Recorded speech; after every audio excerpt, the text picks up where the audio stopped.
warahmatullahi wabarakatuh. Salam sejahtera bagi kita semua dan selamat sore.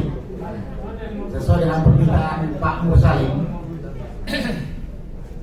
untuk memberikan informasi tentang kejadian kemarin di Grand Kemang Hotel. Saya saat itu hadir sebagai tamu undangan dari Forum Tanah Air. Terjadilah kasus yang sudah sangat viral dan bersebar ke seluruh dunia. Kalau saya sekarang ditanya sebagai bekas tentara, saya hanya mau menyoroti sikap polisi. Pertama, saya sudah lihat bagaimana keterangan pers dari Kapolsek. Saya lupa namanya, tapi pangkatnya jelas komisaris. Pangkat tinggi itu. Dia mengatakan bahwa acara itu tidak ada izin. Saya kemudian tadi malam konsul kepada lawyer saya tanya, apa kata lawyer saya? Bahwa pertemuan tertutup tidak perlu izin. Berarti yang Kapolres goblok. Kapolres buat malu polisi. Jadi kalau tim pimpinannya tidak mengambil alih, ya pimpinannya pun goblok. Goblok masif. Atau sudah terkontaminasi dengan para perusuh. Dalam arti terkontaminasi itu ya sudah kong kali kong dengan perusuh. Itu alternatif kemungkinan kedua. Kemudian kedua dari pernyataan seorang Kapolsek yang berpangkat komisaris. Kalau di TNI itu mayor, perwira menengah. Itu tinggi banget tuh pangkat itu. Dia mengeluarkan pernyataan menyalahkan penyelenggara yang mengatakan bahwa tidak ada izin. Saya tanya kepada lawyer, nggak perlu ada izin. Dengan kita minta itu ruangan itu kepada hotel itu sudah izin. Dan kesempatan ini juga saya sampaikan kepada pengelola hotel. Saya anggap pengelola hotel ini tidak bertanggung jawab kepada konsumennya. Karena dia mau diatur oleh preman. Ini hotel juga perlu dipertanyakan. Jangan mau cari untung finansial doang. Grand Kemang Hotel ini saya tidak tahu saya punya. Tapi saya lihat kepala security yang memberikan kita, bukan melindungi kita. Kemudian saya baca laporan polisi yang bersebar di media sosial. Perkiraan saya yang buat laporan itu adalah pimpinan polisi yang di sana atau mungkin Kapolsek. Yang melaporkan kepada atasannya sepertinya tidak terjadi apa-apa. Bahkan nadanya menyalahkan kita. Ini polisi ini di mana tanggung jawab dan rasa malunya? Semboyannya banyak banget polisi itu. Pelindung, pengayom, penegak hukum dan lain sebagainya. Pelindung apa? Pelindung preman. Kenapa saya katakan pelindung preman? Rekaman di medsos sangat banyak terlihat. Jumlah polisi dengan jumlah perusuh ya kurang lebih seimbang, bahkan mungkin banyak polisi. Ada satu tokoh perusuh yang rambutnya diikat seperti emak-emak itu, Ferik. dia mau ribut dengan ada salah satu tokoh masyarakat. Ustadz Eka Jaya datang terlambat, kemudian dia menghantam Ustadz Eka dengan segala macam omongan. Polisi yang melindungi di situ banyak, cuma mulut-mulut yang melanggar. Padahal kalau masih suatu mama diajar sama polisi itu. Tapi kalau sama preman perlu aja. Jadi kesimpulan saya kemarin aparat polisi yang dikirim ke Hotel Kemang itu melakukan pembiaran. Atau mungkin kerjasama.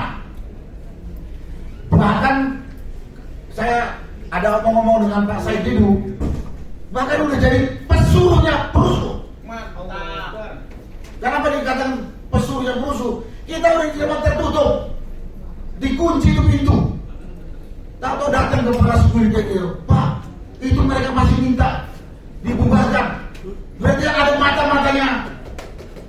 dalam ruangan dan kursinya nggak ada. Dugaan kita, ya agen-agen intelijen memberitahu bahwa kita belum bubar. Jadi di sini juga saya nuntut kepada pengelola hotel Kemang itu, di mana rasa tanggung jawabnya? Jangan punya cari untung finansial doang. Yang kedua kepada polisi yang katakan tadi, melakukan pembiaran, bekerja sama, bahkan membiarkan seperti jadi pesuruh. Kemudian kepada polisi juga, dia membuat laporan seolah-olah tidak terjadi apa-apa, bahkan nadanya menyalahkan penyelenggara pertemuan tersebut. Begitu juga ada keterangan dari Pak Kapolda yang nadanya bahwa polisi kecolongan karena masuk dari belakang. Saya tadi katakan jumlah perusuh dengan polisi sama banyak.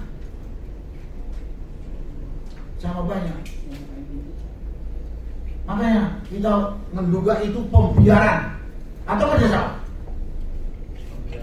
Terus informasi yang saya dapat dari penyelenggara yang namanya Pak Doni, malam jam 2 dia sudah ditelepon oleh hotel, Pak besok jadi kegiatan jadi, dan tidak ada komentar jangan ini itu kepada penyelenggara yang namanya Pak Doni itu.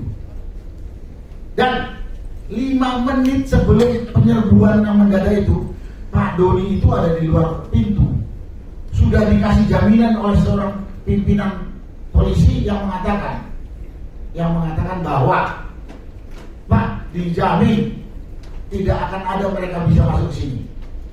Silakan saya bertanggung jawab keterangan saya. Tahu-tahu 5 menit kemudian masuk itu kira-kira 10 orang menyerbu ke sini. Dan kita di dalam itu ibu-ibu dan orang-orang tua seperti saya ini. Termasuk Prof. Din. Termasuk Profesor Din Samsudin. Dan banyak lagi itu ketua FTA itu Pak Tata. Kesadaran juga orang yang sudah usianya sudah kepala 7 menghadapi preman-preman itu. Kesimpulan saya sekarang ini berarti kita rakyat perlu juga menyiapkan pengamanan. Jadi mungkin kalau mereka bisa buat satuan bawah tanah Jokowi, kita juga perlu bikin satuan untuk pengamanan. Jadi Laskar Betawi, Ormas ini itu perlu dipelihara lagi karena kita tidak bisa mempercayakan keamanan kita kepada polisi. Kita tidak bisa mempercayakan keamanan diri kita kepada polisi. Dan pengalaman ini saya sudah alami juga di daerah. Saya pernah berhadapan dengan kelompok polisi di Kalimantan Selatan. Polisi yang sudah dikendalikan oleh pengusaha hitam.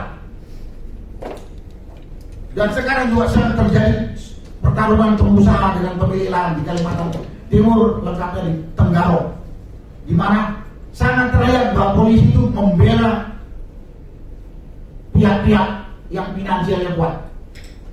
Ya, karena itu pada kesempatan ini saya cuma mengatakan kita mungkin perlu kembali membuat laskarkah? Jangan usah laskar, ya kelompok pengamanan lah. Di Betawi ini kan ada laskar pendekar, karena kita nggak bisa percaya. Hari ini antisipasi Pak Munarman hebat, daripada kayak besok dibawa itu remaja-remaja masjid dengan kelompok ininya apa namanya itu FPI untuk mengamankan daripada nanti bisa lagi. Ya itulah perlu kita. Jadi yang pernyataan saya terakhir ini kita perlu pikirkan. Kita mungkin perlu hidupkan lagi laskar itu. Karena kita harus menghadapi laskar preman yang kemarin mengatakan satuan bawah tanah Jokowi. Kalau kita tidak bisa percaya kepada polisi lagi. Kejadian kemarin terlihat sekali peluru-peluruannya, bahkan ada rekamannya ada. Sampai cium tangan. Saya dapat berita dari atas. Preman itu ngomong kepada polisi. Ya kan? Preman itu ngomong kepada polisi. Saya dapat perintah langsung dari atas. Rekaman ada. Nah ini kan mengusik kita semua rakyat. Kita juga ingin mati percuma. Kita perlu memperlakukan perlawanan kan bisa preman-preman bangsa Dan berikutnya kita lihat diusut benar oleh polisi pelaku ini atau dagelan kayak kasus kilometer 50 atau kayak kasus Kanjuruhan. Itu pengadilan dan penangkapan dagelan. Apakah ini jagelan lagi? Kita lihat perkembangannya. Itulah yang biasa saya sampaikan pada kesempatan ini. Terima kasih. Wassalamualaikum warahmatullahi wabarakatuh.